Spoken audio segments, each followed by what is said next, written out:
Halo teman-teman semuanya, kembali lagi di Rotasi, ruang obrolan TC-TC, ngobrol asik, dapat inspirasi.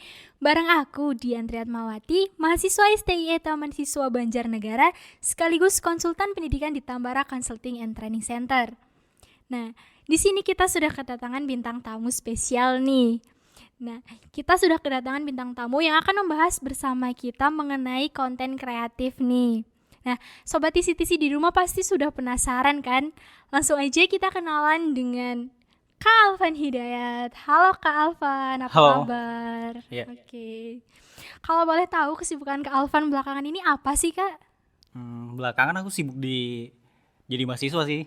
Oh jadi mahasiswa. Terus di situ Oke. juga aku kayak gabung UKM gitu. Oh gabung UKM. Kalau boleh tahu Kak Alvan ini gabung UKM apa ya Kak? Karena aku hobi musik, jadi aku gabung UKM musik dong. Oh iya bener iya.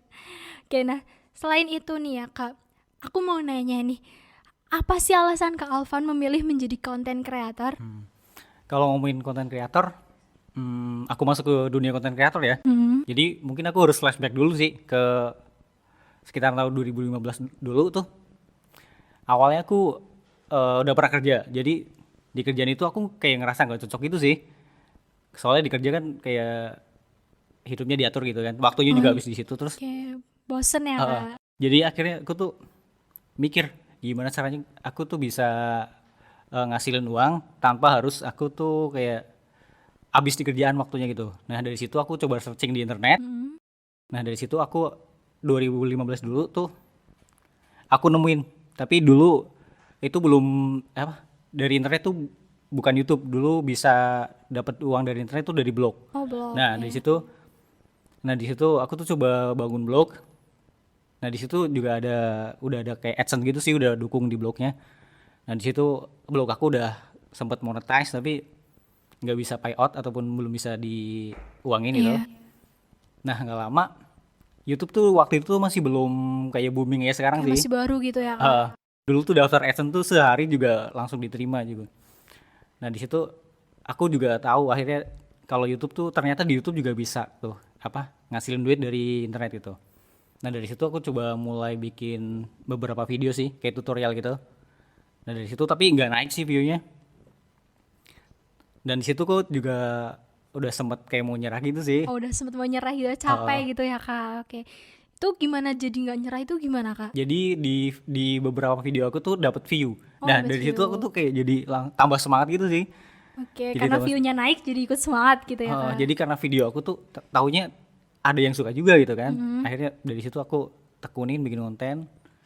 Nggak lama, sekitaran 3 bulanan, aku akhirnya baru bisa gajian untuk pertama kalinya dari AdSense. Oh, dari internet itu ya. Oh, AdSense gitu ya. Heeh. Dapat uang dari AdSense. Oke nih. Mungkin sobat TC-TC di rumah ada nih yang pengen kayak Kak Alvan gitu jadi konten kreator. Apa aja sih yang harus dipersiapkan untuk menjadi konten kreator kayak Kak Alvan? Kalau itu sih, kalau ngomongin konten kreator sekarang sih kayaknya hampir semua, gimana ya, semua hobi mungkin ya, itu bisa dijadiin konten gitu. Jadi teman-teman di sini fokus aja ke hobinya masing-masing. Karena kalau di konten itu kan nggak cuman bikin sekali ya, nggak mungkin kita bikin 1 2 atau video tuh udah tuh kalau pengen sukses tuh nggak bisa kayak gitu. Jadi kita harus ada kontinuitas gitu sih, keberlanjutan gitu. Nah di situ teman-teman coba bikin konten berdasarkan hobi aja karena di situ teman-teman tuh jadi nggak ada tekanan, jadi enak. Nah setelah itu teman-teman coba kayak Konsisten gitu ya, Kak. eh, nah setelah itu teman-teman perhatiin juga kayak videonya tuh kualitasnya diusahain yang bagus gitu. HD gitu ya, Kak, biar jelas juga. Oke. Udah itu aja. Iya sih. Oke. Nah, buat teman-teman nih yang pengen jadi konten kreator bisa dicatat nih tips dari Kak Alvan tadi gitu ya. Iya, Nah, jadi intinya sejalan dengan hobi aja sih biar nggak ada tekanan gitu. kayak yang penting yakin gitu ya, Kak, nggak usah dengerin orang-orang. Kalau misalnya dengerin orang-orang nanti malah jadi down Iya. gitu Terus ya. jangan terlalu terorientasi sama profit aja sih. Jadi Oke. karena emang ngasilin duit dari YouTube tuh susah. Oke, jadi yang penting coba aja dulu ya, nggak ada Iya. salahnya gitu ya. Kalau sejalan dengan hobi kan jadi nyaman gitu. Iya bener. Oke, nah ngomong-ngomong nih ya Kak Alvan, aku pernah nih ngepoin Kak Alvan gitu ya. Kak Alvan itu kan punya channel YouTube ya Kak. Setahu aku yang pertama itu Coded Production, yang kedua Cinema Plus 62 gitu ya. Mm-mm. Cinema Plus 6 Cinema 62 plus gitu ya. Pas 62 Cinema. Oh, plus 62 Cinema. Oke, Iya. oke, sorry. Oke, nah kalau boleh tahu kenapa sih Kak Alvan itu memilih konten-konten tersebut gitu? Terus prosesnya itu susah nggak sih Kak? Apalagi kan harus konsisten tadi kan ya. Perlu waktu yang lama nggak Kak? Iya. Kalau ngomongin kayak gitu sih, jadi karena orientasi saya ke profit, jadi ya itu Oh otomatis gitu ya. gimana ya? Saya bangun channel tuh tujuannya buat profit, jadi kalau bangun channel susah gitu sih. Jadi Oke. emang butuh effort. Terus kalau yang plus 62 Cinema ini emang baru sih. Oh baru ya Kak. Iya. Tapi kalau dilihat views-nya itu udah naik gitu ya Kak. Iya sih. Iya keren loh Kak. Baru mulai tapi views-nya udah naik gitu. Soalnya kalau itu tuh kayak review film kan, jadi orang sekarang udah familiar banget sih kayak sama review film, jadi kemungkinan lebih gampang naiknya sih, lebih mudah gitu. Oke, biasanya tuh film apa sih Kak yang views-nya gampang naik gitu waktu di review gitu? Hampir semua genre sebenarnya ada views-nya Oh masing-masing gitu. sih. Jadi tergantung kita ngolahnya aja sih. Oke, berarti tergantung prosesnya itu lama nggak sih Kak kalau misalnya proses editing dan lain-lain gitu? Kan kita nge-review film gitu ya. Nah itu nanti waktu proses pembuatannya itu susah nggak sih Kak gitu buat temen-temen yang baru mulai kan penasaran gitu ya. Proses editingnya tuh sebenarnya susah nggak sih Kak? Sebenarnya masing-masing channel kan punya konsep masing-masing ya. Jadi kalau di editing sih emang lama. Cuman kalau review film kan kita tinggal kayak cut terus disamain sama skripnya. Nah, sedangkan kalau channel aku yang satu Oke. itu emang prosesnya agak lama juga sih. Oke, nah biasanya setelah Kak Alvan ini mempublikasikan karya-karya Kak Alvan, itu gimana sih supaya views-nya itu naik gitu ya? Kan kadang eh, susah gitu ya naikin views, nyari follower gitu. Nah, supaya konten Kak Alvan ini banyak dilirik sama temen-temen itu gimana Kak cara Kak Alvan? Ini kita ngomongin di YouTube aja apa di platform lain juga? Di YouTube dulu Kak. YouTube aja. Iya. Kalau YouTube itu kan ada algoritmanya ya. Nanti mau diarahin kemana gitu. Audiens apa yang bisa nerima video kita tuh siapa gitu kan. Nanti dari YouTube tuh diarahin ke situ. Nah, ngaruhnya tuh di situ. Jadi kalau kita konsisten otomatis si YouTube itu udah tahu, udah bisa kayak nge-segmen gitu kan. Segmen viewer kita tuh di mana. Nah, setelah itu ketika kita upload otomatis YouTube akan ngasih ke orang yang tepat. Nah, dari situ otomatis view kita bakalan konsisten naik gitu. Oke. Jadi intinya ada di algoritma YouTube. Teman-teman tuh harus pahami dulu sih apa kayak algoritma YouTube gitu. Kayak optimasi kayak judul tuh sebisa mungkin yang menarik. Terus thumbnail juga penting banget. Tapi bikin thumbnail juga jangan asal-asalan sih. Maksudnya jangan sampai gak nyambung sama isinya. Karena orang nanti juga kecewa gitu kalau Iya, bener. udah klik berdasarkan thumbnail gitu, tapi isinya nggak sesuai. Iya. Itu juga nanti kurang bagus juga sih. Kayak nanti views-nya lama-lama bisa jadi turun gak sih Kak kalau misalnya antara thumbnail dan isinya itu gak sesuai gitu ya Kak? Karena YouTube juga nempatin video kita ke orang yang mau sama video kita kan. Jadi kalau nggak tepat otomatis orang itu nggak bakal nonton lagi. Jadi view-nya emang bener lama-lama akan turun gitu. Oke, nah tadi kan Kak Alvan juga bilang ya di awal banyak banget platform buat mempublikasikan konten-konten gitu ya. Kayak misalnya di YouTube gitu kayak Kak Alvan tadi, terus ada TikTok, Instagram gitu ya. Itu ada syarat-syarat tertentu nggak sih Kak supaya kita bisa mendapatkan AdSense dari platform-platform media sosial itu Kak? Kalau ngomongin monetis berarti ini kan. Iya benar. Kalau monetis buat YouTube mungkin teman-teman udah pada tahu semua sih. Kalau minimal tuh 4.000 jam tayang sama 1.000 subscribe kan. Oke. Nah, kalau buat platform lain mungkin beda sih, kayak kalau TikTok tuh biasanya ada TikTok Shop gitu kan monetisasinya, terus sama mungkin endorse gitu. Kalau YouTube ya mungkin itu doang sih, kecuali kalau kita udah ramai mungkin kita bakalan bisa dapat endorse gitu sih. Jadi ada tambahan selain kita dari AdSense, kita bisa monetize lewat endorse itu. Oke, kayak iklan-iklan gitu juga yang ditampilin waktu konten kita mau ditayangin gitu ya Kak. Oke, nanti AdSense bakal masuk gitu ya. Iya. Oke, nah kan Kak Alvan ini kan konten kreator ya, otomatis view sama followersnya juga udah banyak nih ya di YouTube, subscribernya gitu ya. Nah, cuman kan kadang ada nih, ya kadang itu nggak semuanya subscriber kita itu memberikan feedback yang baik gitu ya. Ada juga tuh yang ngasih hate comment, terus kadang juga ada yang menjatuhkan gitu ya. Itu menurut Kak Alvan gitu ya, gimana sih Kak Alvan biar bisa tetap bertahan dengan hate comment tersebut dan cara mengatasinya itu gimana? Kalau ngomongin hate comment itu aku cek sih hampir tiap hari ada ya pasti. Karena ya aku juga sadar sih kayaknya hampir semua konten creator di dunia itu kayaknya punya head comment semua sih, nggak mungkin enggak. Jadi aku di situ sadar aja, emang mereka mungkin juga nge-head comment itu juga mungkin mereka emang nggak menilai kita berdasarkan video kita, tapi emang mereka emang nggak suka sama kita, jadi ya udah biarin aja, kita nggak usah terlalu maksa mereka buat nerima kita gitu kan. Jadi di sisi lain juga ada, pasti ada yang ngasih kita kayak ucapan terima kasih gitu kan. Nah di situ tuh bisa jadi kayak gimana ya, semacam Iya, kayak ngasih semangat juga iya, ya, jadi biar terus berkarya gitu ya Kak. nah dari situ juga aku jadi nggak mikirin head comment gitu. Kayak jadi lebih mikirin mereka yang ngedukung daripada mereka yang menghujat Kakak gitu ya. Terus ditambah lagi kalau ngapain juga kita mikirin orang yang head kita kan, mendingan kita fokus ke bikin konten aja gitu. Iya bener, karena belum tentu juga mereka yang nge-head Kakak juga bisa gitu ya bikin kayak gitu ya. Apalagi dengan proses yang banyak, agak lama juga ya Kak.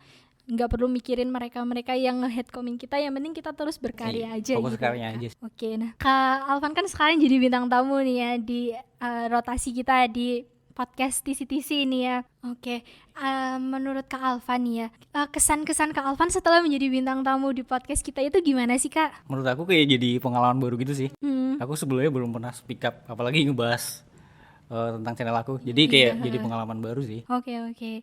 Nah, kalau menurut Kak Alvan, kan Kak Alvan sekarang sudah menjadi content creator ya. Ada nggak sih goal selanjutnya Kak Alvan mau ngapain gitu? Kalau goals ke depan sih kayaknya Iya. aku kayak punya ambisi gitu sih. Kalau di channel aku tuh pengen punya kayak, intinya aku suka bikin konten banyak.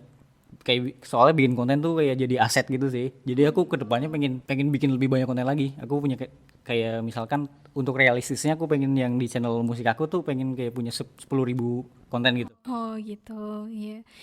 Besar banget ya goalsnya Iya. ya. Oke. Terus nih, ada nggak sih saran buat teman-teman sobat TC di rumah, terutama generasi muda nih, supaya lebih menghargai karya-karya atau konten-konten gitu, menanggapi konten-konten itu dengan lebih positif gitu, nggak cuma nge-hate aja gitu. Iya. Mungkin kalau teman-teman pengen nyoba bikin konten ataupun masuk ke dunia konten kreator itu, pertama ya itu jangan terlalu berorientasi sama profit. Kedua, sebisa mungkin jalanin hobi, jalanin konten bikin konten itu sejalan dengan hobi. Dan yang kedua tuh teman-teman nggak usah mikir nanti video kita diterima nggak ya gitu ya. Karena gini,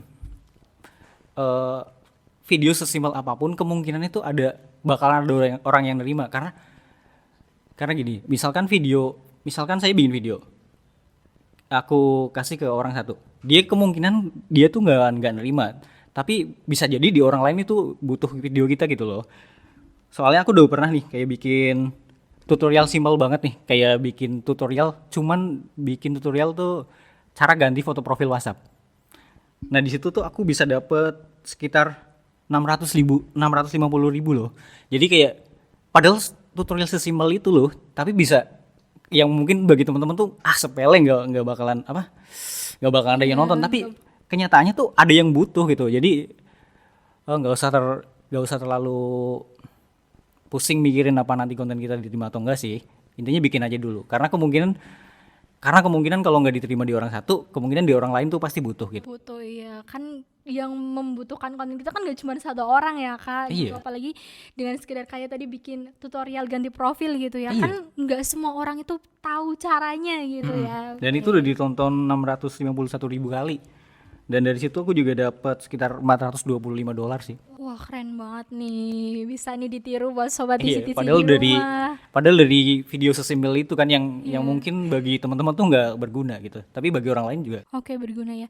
Jadi ini ya buat sobat TC di rumah itu, kalau mau memulai suatu hal itu ya tinggal mulai aja, nggak usah mikirin orang lain gitu ya. Karena apa yang kita publikasikan itu kan belum tentu di head semua gitu ya, kan masih banyak juga orang yang mengapresiasi karya kita gitu ya Kak.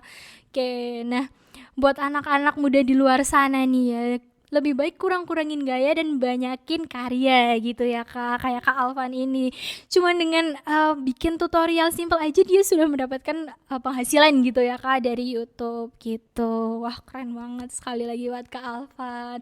Tetap semangat ya Kak bikin kontennya. Siap. Oke, jangan pernah menyerah. Buat yang kayak head comment gitu nggak usah didengerin, karena belum tentu juga mereka bisa buat kayak Kak Alvan gitu ya. Oke, nah ngomong-ngomong ya, Kak Alvan ini kan udah jadi konten kreator agak lama nih ya Kak. Iya. Apa aja sih yang udah Kak Alvan dapetin selama menjadi konten kreator gitu? Terus progres kontennya juga udah sampai mana gitu Kak? Kalau ngomongin itu mungkin kayak aku harus cek analitik dulu sih, bentar. Oke. Jadi di sini selama aku bangun konten, oh iya di sini aku belum cerita ya. Kalau aku tuh sebenarnya punya satu channel lagi. Oh, channel YouTube juga Kak? Iya, selain dua channel itu tadi, aku juga punya channel yang ngebahas tutorial gadget sih. Nah di sini aku tuh udah selama aku bangun channel ini secara real time aku per bulan ini ya, per hari ini bulan ini aku udah udah channel aku ini udah ngasilin $32.500 sih sekitaran segitu. Wah, keren banget. Profitnya udah cukup tinggi ya Kak? Iya, selama channel ini dibangun. Oke. Channel aku. Kalau boleh tahu dari kapan sih Kak channelnya dibangun? Aku bangun ya itu sejak Oh, 2015. 2015 itu. Heeh. Berarti channel pertama gitu ya yang penghasilannya udah paling tinggi gitu ya Kak? Iya. Itu yang aku prioritasin sih. Kalau buat yang musik sebenarnya aku buat nyalurin hobi doang sebenarnya. Oke, cuman yang utama channel di YouTube yang pertama itu ya yang itu gitu ya, yang profitnya Heeh. udah tinggi gitu. Mungkin nanti linknya bisa ditaruh di Deskripsi, sih. oke. Kalau teman-teman pada kepo gitu. Oke. Heeh. Boleh banget nih. Nah, bisa dicontoh nih ya kayak Kak Alvan. Buat teman-teman yang mau mulai nih di dunia content creator, boleh banget ya mulai sekarang bisa langsung dicoba gitu ya Kak. Apalagi buat teman-teman yang pingin gitu nyalurin hobi tuh bisa banget lewat YouTube. Siapa tahu bisa kayak Kak Alvan gitu ya, pendapatannya tinggi dari YouTube gitu. Oke, nah buat teman-teman juga jangan khawatir, siapa tahu nanti dapat head comment nggak usah didengerin. Toh kan mereka belum tentu bisa menghasilkan karya-karya kayak teman-teman juga, apalagi sampai kayak Kak Alvan gitu ya. Kalau ada head comment udah deh biarin aja karena masih banyak yang mendukung kita gitu ya Kak. Jadi generasi Iya, benar. muda itu harus kurangin gaya dan banyak-banyakin berkarya gitu ya. Oke, nah thanks a lot buat teman-teman yang sudah menyaksikan rotasi episode ini, sedikit sharing-sharing gitu ya sama Kak Alvan gitu. Siapa tahu dapat menginspirasi teman-teman di rumah, sekaligus menghibur ya teman-teman. Jangan lupa juga subscribe channel YouTube Tambara CTC dan follow akun rotasi di Spotify ya teman-teman. Nah, satu lagi nih buat teman-teman yang masih punya pertanyaan seputar Tambara Consulting and Training Center atau punya ide buat konten rotasi selanjutnya, bisa banget nih DM di Instagram kita di @tambaractc. Atau ada nih yang mau follow akun Instagramnya Kak Alvan gitu ya, bisa banget nih, bisa disebutkan ke akun Instagramnya. Iya, boleh banget kalau teman-teman pengen nanya seputar konten kreator ataupun musik ya, boleh banget sih.